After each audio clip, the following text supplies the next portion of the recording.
Hello, my name is Mary Miele. I am a tutor, a teacher, a parent, and the founder of Evolved Education Company. We are a full-service tutoring and advisement company for all of your educational solutions. On this podcast, we'll explore ideas, techniques, and resources that you can use to support your school-aged child to conquer any learning issue. I'm so glad you're here.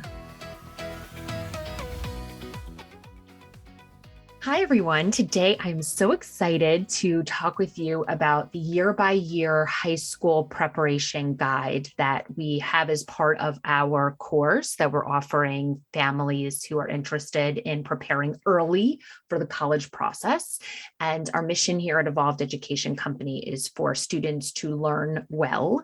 And so in that effort, what we are doing is we are having conversations just like this one today with families and parents who have students who are in the 8th grade, who are just starting high school in the 9th grade, so that we can start to lay down a strong foundation for the college admissions process.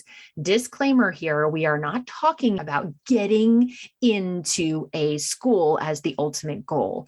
We are talking about learning well. And when students learn well, they do well in their school environment and have more college opportunities just because of that fact. So our whole entire mission here is to look at the learning process with the student and to make sure that it goes as well as it possibly can go. So in the freshman year, there are a few tasks that I want students and parents to complete as per this guide. We are going to talk about those today, and we'll get into a few of the tasks that you'll see later on in the process as well. So in your freshman year, the first task is to make sure that the courses selected are the most challenging, in which the student can still participate well in. The rigor of the academic course load is highly scrutinized by college admissions. And so we want to make sure that students are taking the highest level of rigor of a course that they can take and do well. Now we know as rigor increases, there are some considerations within learning that we need to look at. And they include the pace of the program. So your student, your child may be enduring a fast pace of learning. That means that they're going into school and they learn something in their algebra class. And the expectation is now in the one class, they have mastered that particular skill or lesson. And tomorrow there will be a new skill or lesson presented. So that requires students to go home and to have a process for review and practice and internalization of the content on a regular basis so that they can succeed in their learning work. This is what I'm talking about when I say learning well. I mean that students understand and know how to do that which I just mentioned. So if a student is in an honors course, the expectation there is that that particular student is learning well in the classroom setting, all that is presented, and masters it on a daily basis, not waiting until the test comes to review everything that's been done in the past 3 weeks, not taking information in and having some of it be understood, but other pieces of it not be understood. That is not what we're talking about either. So we really need to have conversations with kids now, early on, to talk about what it means to learn well. What it means is that we understand the expectation of this particular class and the assessments that are going to happen. And a student has the tools and the schedule and the support to be able to action the steps necessary to meet those expectations. That's what we're talking about here. So it's not enough just to sign up for all of the honors courses or sign up for all of the AP courses or sign up for accelerated programs if your student cannot then action the quick learning processes and skills and tools and reviews that need to happen in order for them to do well in those courses. So that's the first task.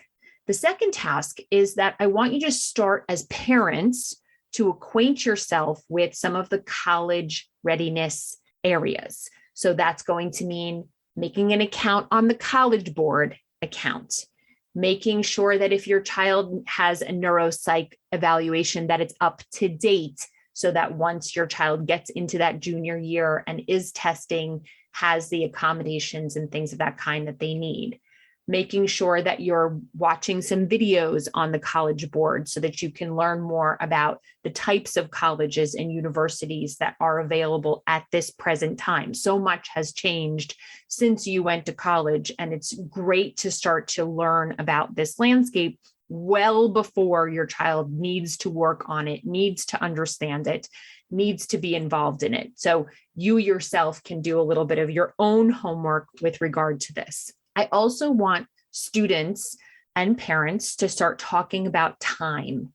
How are we using time during this high school process of learning? Are we only spending our time with our friends? Are we only spending time on our schoolwork? Or are we having time to delve into areas of interest? Are we participating in the community? Are we having any kind of engagement in activities that we're interested in? What are our breaks and summers like? What are we doing with that time? This is what we want to be thoughtful about. And every student is going to have a different answer to this question, and so are parents. So it's a really great conversation to have at the start of the freshman year, because we can start to really curate and plan with intention the time that we do have in these years. And it's a very fun process for a lot of teenagers, because part of their cognitive development and development right now is to start to understand themselves as individuals. And who am I is a big question that's going to come up.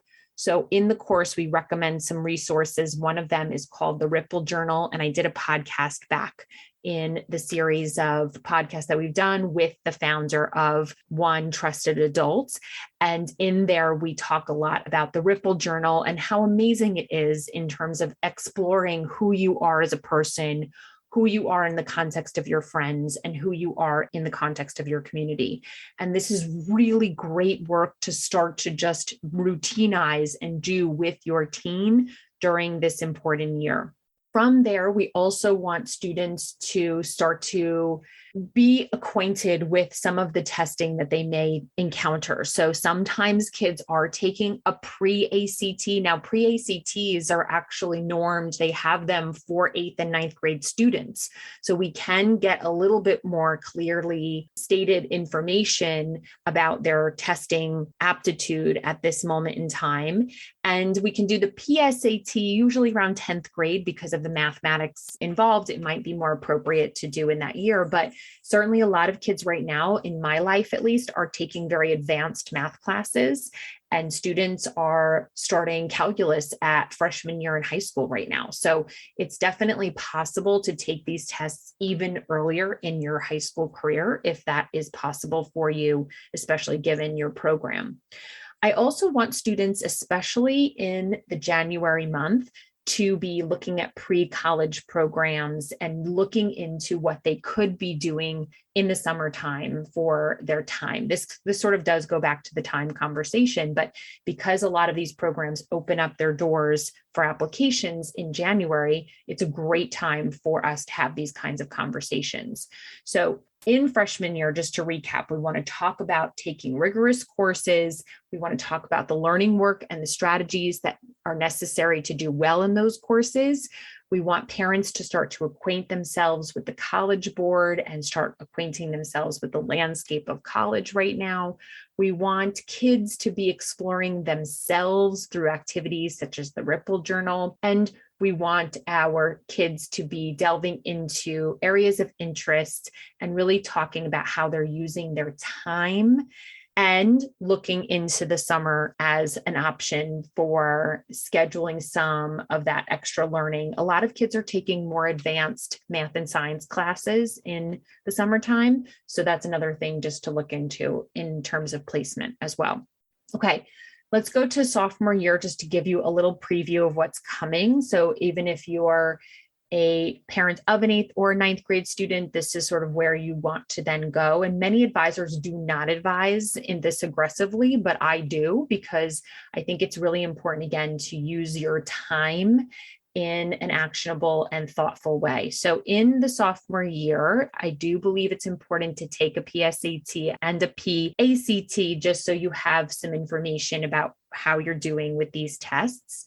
And I also want there to be some college visits happening. So this can be just with parents. It could be involving your students. This is also a family decision that we talk about in our consultations, but it is a really great opportunity to go visit some different types of schools, just to give a student some context. As we know, students in the high school age group are developing their ability to be more abstract thinkers. So they could hypothesize perhaps what a city university would be like. But I do believe that there is value in being in the location of these schools so that students can really get an understanding of the vibe and how living happens in these particular areas. So it is important to me that we start very slowly, but really purposely in our school visits. And I give all of our families in their programs some guides to these visits, because it's important to me that you're asking questions given different types of visits, and that you're really looking at the programs in a very bespoke way that connects to your student. So visiting schools is really, really important. I also want you to continue some of the work we laid out in freshman year. So we're continuing to really understand the expectations of these rigorous classes, and we're coaching into how the student is working on and in them.